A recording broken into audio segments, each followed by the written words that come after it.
Hello everyone, welcome back to my channel M achiever. उम्मीद करती हूँ आप सब बहुत अच्छे से होंगे और अपने एग्जाम की प्रिपरेशन कर रहे होंगे। जैसा कि आप सभी जानते हैं कि हमारे एनसीईआरटी मल्हार के 11 चैप्टर कंप्लीट हो चुके हैं। आज हम 12वां चैप्टर करेंगे, उसके बाद 13वां चैप्टर करेंगे कल, और कल ही सभी चैप्टर की रिविजन क्लास आएगी। जितने भी हमने पढ़े हैं 13 चैप्टर की रिविजन क्लास आएगी। वो क्लास आपके लिए अटेंड करना बहुत महत्वपूर्ण है, क्योंकि जितने भी चैप्टर पढ़े हैं सबकी रिवीजन हमारी एक ही क्लास में हो जाएगी। ठीक है, तो ज्यादा टाइम न लगाते हुए स्टार्ट करते हैं अपने चैप्टर को। जो आज का हमारा चैप्टर है ये एक यात्रा वृतांत है। गद्य विधा की कौन सी विधा है? यात्रा वृतांत है। यात्रा वृतांत होता क्या है? जब भी कोई व्यक्ति, लेखक, रचनाकार एक देश से दूसरे देश या देश के अंदर ही कहीं पर भी घूमने फिरने के लिए जाता है और उस यात्रा का वर्णन साहित्यिक रूप से करता है, उसे यात्रा वृतांत कहते हैं। ठीक है, तो ये रामधारी सिंह दिनकर के द्वारा लिखा गया यात्रा वृतांत है। हिंद महासागर में छोटा सा हिंदुस्तान। यात्रा पर में दिल्ली से 15 जुलाई को और मुंबई से 16 जुलाई को और नैरोबी से 17 जुलाई को मॉरिशस के लिए रवाना हुआ। ठीक है, तो वो यहाँ पर उन्होंने अपना पैटर्न का बारे में बताया गया है। इधर से जाते समय नैरोबी केन्या, तो नैरोबी क्या है? केन्या के अंदर उसकी कैपिटल है। ठीक है, तो की दुनिया में मुझे 1 रात और 2 दिन ठहरने का मौका मिला। केन्या में वो कितने दिन ठहरे? 1 रात और 2 दिन। अतः मन में यह लोभ जग गया कि मॉरिशस के भारतीयों और अफ्रीकियों से मिलने से पूर्व हमें अफ्रीका के शेरों से मुलाकात कर लेनी चाहिए। वो यहाँ पर कवि कहते हैं कि मुझे मतलब मॉरिशस के भारतीयों से मिलने से पहले मुझे अफ्रीकियों से मिलने से पूर्व हमें अफ्रीका के शेरों से मुलाकात कर लेनी चाहिए। जहाज मतलब विमान दूसरे दिन शाम को मिलने वाला था, अतः हम जिस दिन नैरोबी पहुंचे उसी दिन नेशनल पार्क में घूमने को निकल गए। तो नैरोबी क्या करते हैं? नेशनल पार्क में घूमने के लिए चले जाते हैं। नैरोबी का नेशनल पार्क चिड़ियाघर नहीं था। शहर से बाहर बहुत बड़ा जंगल था, जिसमें घास अधिक, पेड़ बहुत कम थे, लेकिन जंगल में सर्वत्र अच्छी सड़कें बिछी हुई थी। जो मतलब वो था ना, जहां वो घूमने के लिए गए, वो एक पार्क नहीं था, वो मतलब नेशनल पार्क चिड़ियाघर नहीं था। शहर के बाहर एक बहुत बड़ा जंगल था, जिसमें घास अधिक था और पेड़ बहुत कम थे, लेकिन जंगल में सर्वत्र, जो जंगल के अंदर सर्वत्र मतलब सभी जगह सड़कें बनी हुई थी। पर्यटकों की गाड़ी उन पर दौड़ रही थी। हमारी गाड़ी को काफी देर तक दौड़ना पड़ा, मगर सिंह कहीं भी दिखाई नहीं दिया। सिंह मतलब वो शेर को देखने के लिए गए थे, तो उसी की बात कर रहे हैं। एक जगह सड़क पर 2 मोटरें खड़ी थी और उन पर तरह तरह के बंदर और लंगूर चढ़े हुए थे। मतलब 2 मोटर मतलब गाड़ी वगैरह खड़ी हुई थी और उसके ऊपर बंदर चढ़े हुए थे। पर्यटक लोग इन बंदरों को कभी कभी फल देते थे, कभी बिस्कुट दे देते थे। अतः मोटर को रुकते ही बंदर उसे घेर लेते थे, क्योंकि मोटर वाले ही उसको खाने के लिए देते थे, तो बंदर उन मोटर वालों को घेर लेते थे। यदि आपको मेरी स्पीड कम लग रही है तो आप 2x पे देख सकते हैं, यदि ज्यादा लग रही है तो खम पे देख सकते हैं। अपना टाइम वेस्ट मत करना। बड़ी दूरी तय करने के बाद, या तो कहिए कि 10-20 मील के भीतर हर सड़क छान लेने के बाद हम उस जगह जा पहुंचे जहां सिंह मतलब शेर उस दिन आराम कर रहे थे। मतलब वो घूमने फिरने के बाद, बहुत परेशानी के बाद 10 मील चलने के बाद उस जगह पहुंच जाते हैं जहां पर सिंह मतलब शेर आराम कर रहे थे। वहां जो कुछ देखा वह जन्म भर कभी नहीं भूलेंगे। जो वहां पर देखा वो कहता है कि हम कभी नहीं भूलेंगे। मतलब कौन कह रहा है? रामधारी सिंह दिनकर। कोई 7-8 सिंह वहां लेटे और सोए हुए थे और उन्हें घेर कर 8-10 मोटरें खड़ी हुई थी। तुर्राह यह सिंहों की यह जानने की कोई इच्छा नहीं थी कि हमें देखने आने वाले लोग हैं। तो मतलब शेर इतने आराम से पड़े हुए थे, मतलब शेरों के अंदर कोई इच्छा ही नहीं थी कि हमें देखने के लिए कोई आ ही रही है। मोटर और शीशे चढ़ाकर उनके भीतर बैठे लोगों की और सिंहों ने कभी दृष्टिपात नहीं किया। मतलब यहाँ पर जो रचनाकार है हमारे रामधारी सिंह दिनकर कहते हैं कि जो मोटरों के अंदर व्यक्ति बैठे हुए थे, सिंहों ने कभी भी दृष्टिपात नहीं किया। मतलब उनकी तरफ कभी देखा ही नहीं, जो उनको देखने के लिए आ रहे थे। मानो हम लोग तुच्छ हैं, कि मतलब हम जब बिल्कुल तुच्छ मतलब छोटे हैं, मतलब छोटे से भी छोटे हैं, उनकी नजरों में आने के योग्य बिल्कुल ही नहीं है। सिंह तो हमें ऐसे अवॉइड कर रहे हैं कि हमें कुछ समझते नहीं है और हमारी तरफ देखते ही नहीं है। हम वहां आधा घंटा ठहरे होंगे।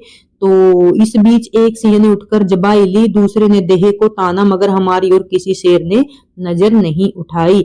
हम लोग पेड़ पौधे और पात से भी बदतर समझे जा रहे थे। यहाँ पर कवि कह रहा है कि शेरों ने हमारी तरफ एक बार भी नहीं देखा, हम तो पेड़ पौधे और खरपतवार जो एक्स्ट्रा घास उग जाता है ना, उसको कह रहे हैं कि उससे भी बदतर है, हमारी तो उससे भी कम वैल्यू है। इतने में तो कोई मील भर की दूरी पर हिरणों का झुंड दिखाई दिया।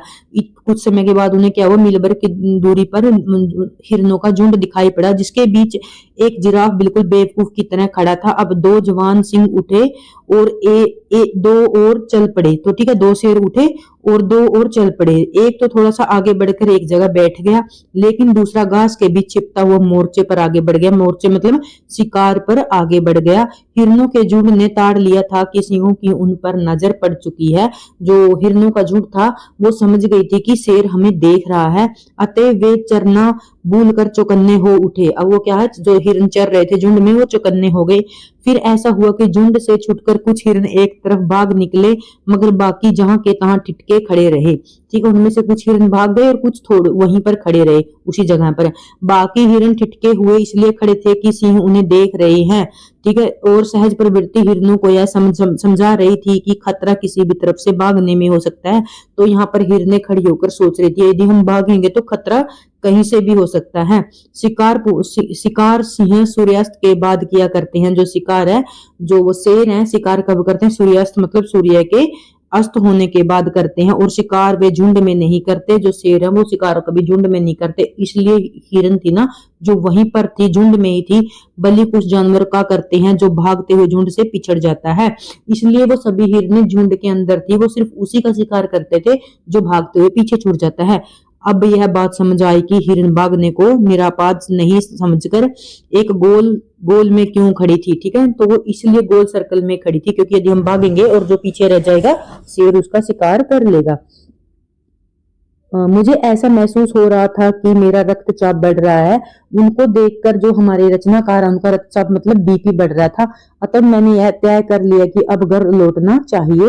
नैरोबी से मॉरिशस तक हम BOSC जहाज में उड़े, जहां नैरोबी से 4 बजे शाम को उड़ा और 5 घंटे की निरंतर उड़ान के बाद वह मॉरिशस जा पहुंचा। तब वहां रात के लगभग 10 बज रहे थे। आधी रात थी, अंधेरा था, पानी बरस रहा था, बारिश हो रही थी, मगर तब भी हमारे स्वागत में बहुत सारे लोग खड़े हुए थे। हवाई अड्डे के स्वागत का समा देखकर यह भाव जगे बिना नहीं रह सका कि हम आए हैं वह छोटे पैमाने पर भारत ही है। जहां पर वो कहता है कि जहां पर हम आए हैं वह छोटे पैमाने पर क्या है, भारत ही है। मॉरिशस द्वीप भूमध्य रेखा से कोई 20 डिग्री दक्षिण और देशांतर रेखा से 60 के बिल्कुल पास है। तो यहाँ पर मॉरिशस की स्थिति बताई जा रही है मैप के द्वारा, किंतु उससे पश्चिम की ओर बसा हुआ है। मॉरिशस की लंबाई 29 मील और चौड़ाई 30 मील है। वैसे पूरे मॉरिशस द्वीप का रकबा टोटल, उनकी जो टोटल लेंथ बता रहे हैं, 720 वर्ग मील आंका जाता है। यह द्वीप हिंद महासागर का मोती कहा जाता है। तो भारत समुद्र का सबसे खूबसूरत सितारा है। भारत के समुद्र का क्या है, सबसे खूबसूरत सितारा है। मॉरिशस देश वह देश है जिसका कोई भी हिस्सा समुद्र से 15 मील से ज्यादा दूर नहीं है। ठीक है, जो टुकड़ों में है मॉरिशस। ठीक है, तो समुद्र से 15 मील दूर ज्यादा नहीं है कोई भी हिस्सा। मॉरिशस वह देश है जहां की जनसंख्या 67 मतलब 67% लोग भारतीय खानदान के हैं। मॉरिशस में क्या है, भारतीय लोग बहुत ज्यादा हैं, तथा यहाँ 53% लोग हिंदू हैं। मॉरिशस देश वह देश है जिसकी राजधानी पोर्ट लुई की गलियों के नाम कलकत्ता, मद्रास, हैदराबाद और मुंबई के नाम पर है। मोहल्ले के नाम काशी है। तो यहाँ पर समझिए, जो मॉरिशस देश है ना, वहां के जो मतलब गली है ना, उनके नाम भारत के शहरों के ऊपर रखे हुए हैं, जैसे कलकत्ता, मद्रास, हैदराबाद, और जिसके एक मोहल्ले का नाम काशी है। क्या है, जिसके एक मोहल्ले का नाम क्या है, काशी है। मॉरिशस वह देश है जहां बनारस भी है। क्या है, मॉरिशस एक ऐसा देश है जहां पर बनारस भी है, गोकुल भी है, ब्रह्म स्थान भी है। मॉरिशस वह देश है जहां माध्यमिक स्कूलों को कॉलेज कहने का रिवाज है। इन पंक्तियों को बिल्कुल आपने ध्यान से सुनना है, क्योंकि आपको याद रखना है कि ये कौन से चैप्टर के अंदर से पूछी गई हैं। क्योंकि मॉरिशस के हिंदुओं में से अधिकांश बिहार, जो मॉरिशस के अंदर हिंदू रहते हैं वो कहाँ के हैं, ज्यादातर बिहार, उत्तर प्रदेश के लोग हैं। इसलिए हिंदी मॉरिशस का व्यापक संचार है। तो मॉरिशस में हिंदी इसलिए बोली जाती है कि आप समझ गए होंगे, क्योंकि वहां पर बिहार और उत्तर प्रदेश के लोग रहते हैं, और बिहार और उत्तर प्रदेश के लोगों की जो भाषा है वो हिंदी है। मॉरिशस की राजधानी राजभाषा ठीक है। जो वहां के राजकाज की भाषा होती है वो अंग्रेजी है, किंतु संस्कृत की भाषा फ्रेंच है। जो उनकी संस्कृति है उसकी भाषा फ्रेंच है, पर उनकी राजभाषा जिसमें वो राजकाज के कार्य करते हैं, जैसे कोर्ट के, वकालत के, तो ठीक है, एक स्टेट से दूसरे स्टेट में पत्राचार करते हैं, तो वो अंग्रेजी में करते हैं, या एक कंट्री से दूसरी कंट्री करते हैं। और जो संस्कृति की उनकी भाषा है वो फ्रेंच भाषा है, मगर जनता वहां क्रेओल क्रेओल बोलती है। क्रेओल क्या होता है? दो भाषाओं से मिलकर बनी हुई भाषा होती है। क्रेओल का फ्रेंच से वही संबंध है जो भोजपुरी का हिंदी से है। तो यहाँ पर कहा गया क्रियोल का फ्रेंच से वही संबंध है जो संबंध भोजपुरी का हिंदी से है, क्योंकि पश्चिमी हिंदी में से ही भोजपुरी निकली हुई है ना। जब अब हम ये भाषा वाला चैप्टर पढ़ेंगे ना, उसमें आपको भाषा का एक एक पॉइंट या तो आप पता ही होगा, या आप जानेंगे कि पश्चिमी हिंदी में से 5 हमारी भाषाएं निकलती है, ठीक है। और उसको हम बहुत अच्छे से पढ़ेंगे, मेरा फेवरेट है ये भाषा वाला, तो आपको भी बिल्कुल अच्छे से समझाऊंगे, कभी नहीं भूलोगे। अवधी की भाषा, अवधी किस भाषा में से निकली है, बिहारी में से कौन कौन सी भाषाएं निकली है, ठीक है। तो आगे चलते हैं। और क्रेओल के बाद मॉरिशस की दूसरी जनभाषा भोजपुरी को ही मानना पड़ेगा। क्योंकि क्रियोल के बाद दूसरी जनभाषा, क्योंकि वहां पर जो उत्तर प्रदेश और बिहार के लोग हैं और उनकी मातृभाषा क्या है? भोजपुरी है। तो मॉरिशस की दूसरी जनभाषा जो लोगों के बीच में प्रचलित भाषा है, जन मतलब लोगों के द्वारा बोले जाने वाली भाषा, भोजपुरी को ही मानना पड़ेगा। प्राय सभी भारतीय भोजपुरी बोलते हैं अथवा उसे समझ भी लेते हैं। यहाँ तक कि भारतीयों के पड़ोस में रहने वाले चीनी भी भोजपुरी खूब बोल लेते हैं, किंतु मॉरिशस की भोजपुरी शाहबाद और सारण की भोजपुरी जैसी नहीं है। जो हमारे सारण और शाहबाद में बोली जाती है उससे थोड़ी अलग है वहां की भोजपुरी। उसमें फ्रेंच के इतने संज्ञा पद, मतलब संज्ञा पद जो नेमिंग पद होते हैं वो ज्यादा मिल गए हैं कि आपको बार बार शब्दों के अर्थ पूछने पड़ते हैं। दूसरे देश में रहेंगे, देखो थोड़ा फर्क तो लैंग्वेज में आएगा ही। मॉरिशस में ऊख की खेती और उसके व्यवसाय को जो सफलता मिली है वह भारतीयों के कारण मिली है। ऊख यहाँ पर कहा गया है ईख को, गन्ने की फसल को। मॉरिशस का असली ताकत भारतीय लोग ही हैं। सारा मॉरिशस कृषि प्रधान द्वीप है, क्योंकि चीनी वहां का प्रमुख अथवा एकमात्र उद्योग है। किंतु भारतीय वंश के लोग यहाँ इस टापू पर नहीं गए होते तो ऊख की खेती असंभव थी, ठीक है। तो समझ गए आप? कितना अच्छा क्वेश्चन यहाँ से बन सकता है कि ऊख की खेती किसकी देन है? भारतीयों की देन है। जिसने नहीं पढ़ा देखो वो नहीं बता सकता कि भारतीयों की देन है। और वहां पर उनका एकमात्र उद्योग क्या है? चीनी का उद्योग एकमात्र उद्योग है। तो हो जाती है, और चीनी के कारखाने भी बढ़ते ही नहीं। तो भारत में बैठे बैठे हम यह नहीं समझ पाते कि भारतीय संस्कृति कितनी प्राणवती और चिरायु है, किंतु मॉरिशस जाकर हमें अपनी संस्कृति की प्राणवता का ज्ञान आसानी से प्राप्त कर लेते हैं। मालिकों की इच्छा तो यही थी कि भारतीय लोग भी क्रिस्तान हो जाएं। जो वहां के मालिक मतलब वहां प्रधान लोग थे, तो वो यही समझते थे कि भारतीयों को भी हम क्रिस्तान अपना धर्म अपनाने के लिए मजबूर करते थे। किंतु भारतीयों ने अत्याचार तो सहे, लेकिन प्रलोभनों को ठुकरा दिया। जो भी उनको लालच वगैरह दिए गए, उन्होंने अत्याचार सह लिए, प्रलोभनों को ठुकरा दिया, पर उन्होंने अपने धर्म से नहीं भटके। वे अपने धर्म पर डटे रहे, और इस द्वीप में भगवान ने उन्हें भेज दिया था। इस द्वीप को उन्हें छोटा सा हिंदुस्तान बना डाला। ऐसी सफलता की बात है जिस पर सभी भारतीयों को गर्व होना चाहिए। ये भारतीयों के द्वारा बनाया गया, भारतीयों के जो हिंदू हैं, हिंदू महासागर में छोटा सा हिंदुस्तान, भारत के जो देवी देवता पात्र हैं उन हिंदुओं का मंदिर को यहाँ पर एक फोटो दिखाई गई है। मॉरिशस के प्रत्येक प्रमुख ग्राम में शिवालय है। शिवालय मतलब शिव भगवान का रहने का स्थान, ठीक है। तो यहाँ पर ये संधि भी बन रही है ना, शिव धन आलय, ठीक है। और आप यदि देख रहे हो तो बताना शिव धन आलय कौन सी संधि है, ठीक है। मॉरिशस के प्रत्येक प्रमुख ग्राम में हिंदू तुलसीकृत रामायण का पाठ किया जाता है। जो वहां के हर ग्राम में तुलसीदासकृत रामायण का पाठ किया जाता है। रामचरितमानस को मैंने जब आपको भक्ति काल करवाया था पूरे को अलग से पढ़ाया है, ठीक है। तो रामचरितमानस से क्वेश्चन बनते ही हैं। अथवा ढोलक और झांझ पर गायन करते हैं। मॉरिशस के मंदिरों शिवालयों को मैंने अत्यंत स्वच्छ और सुरमय पाया। कितना अच्छा हो यदि भारत के लोग भी अपने मंदिरों और तीर्थ स्थानों को उतना स्वच्छ और सुरमय बनाना आरंभ कर दें जितने स्वच्छ मॉरिशस में दिखाई देते हैं। कहने का अर्थ सीधा सीधा ये है कि वहां के मंदिरों में बहुत ज्यादा साफ सफाई है। भारत के पर्व त्योहार मॉरिशस में प्रचलित हैं, किंतु वर्ष का सर्वश्रेष्ठ धार्मिक पर्व शिवरात्रि है, वहां पर भारत के त्योहार मनाए जाते हैं, पर सबसे प्रसिद्ध धार्मिक त्योहार वहां पर शिवरात्रि मनाया जाता है। मॉरिशस के मध्य एक झील है जिसका संबंध हिंदुओं की परियों से बैठा दिया गया है। इस झील का नाम अब परी तालाब हो गया है। परी तालाब केवल तीर्थ ही नहीं, दृश्य से भी पिकनिक का स्थान है। देखने में पिकनिक का स्थान मतलब बहुत खूबसूरत स्थान है, किंतु वहां पिकनिक पर जाने वाले लोग अपने साथ मांस मछली नहीं ले जा सकते। न अपवित्रता का वहां पर कोई व्यापार नहीं है, मतलब बहुत ज्यादा जैसे हमारे भारत में मंदिरों में मांस मछली वगैरह का प्रयोग नहीं करते, तो वहां पर भी पवित्रता का ध्यान रखा जाता है।